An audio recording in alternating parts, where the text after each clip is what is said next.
नमस्कार मित्रांनो, मी शिवम जाधव. आता पी एम किसान अंतर्गत एक महत्त्वाची अपडेट आली आहे की शेतकऱ्यांना आत्ता हप्ता मिळणार नाही आहे. कोणत्या शेतकऱ्याला हप्ता मिळणार नाही आहे या व्हिडिओमध्ये आपण थोडक्यात जाणून घेऊया. या व्हिडिओ पूर्ण शेवटपर्यंत पहा आणि चॅनलवर नवीन आला असणार तर चॅनलला सबस्क्राईब करायला विसरू नका. चला तर व्हिडिओ मग सुरू करूया.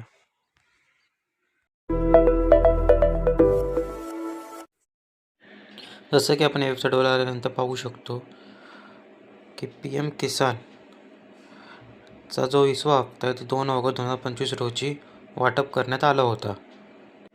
आता काय शेतकऱ्यांना पैसे पडले नव्हते, त्याचं कारण काय आपण बघून घेऊ. आता इथं खाली पाहू शकता, पी एम किसान नोंदणी शेतकऱ्यांसाठी KYC अनिवार्य आहे. आता पी एम किसानची KYC तुम्हाला करणं गरजेचं आहे. तर काय तुम्ही पी एम किसान तर भरपूर जणांची KYC झालेली आहे. आता KYC कशाप्रमाणे करायची आहे, ते KYC पी एम किसानच्या पोर्टलवरती जाऊन करायचे किंवा तुमच्या नजदीकी CSC केंद्र किंवा माई सेवा केंद्र असेल तिकडे जाऊन तुम्हाला KYC करून घ्यायची आहे.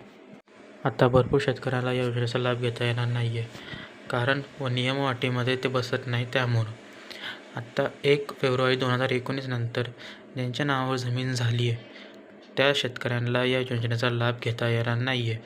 ज्यांच्या नावावर 19च्या आधी जमीन आहे त्या शेतकऱ्यांना लाभ घेता येईल, आणि 19मध्ये ज्यांच्या नावाची जमीन झाली आहे व जमिनीची खरेदी त्यांनी काय केली असेल त्या शेतकऱ्यांना लाभ घेता येणार नाही आहे.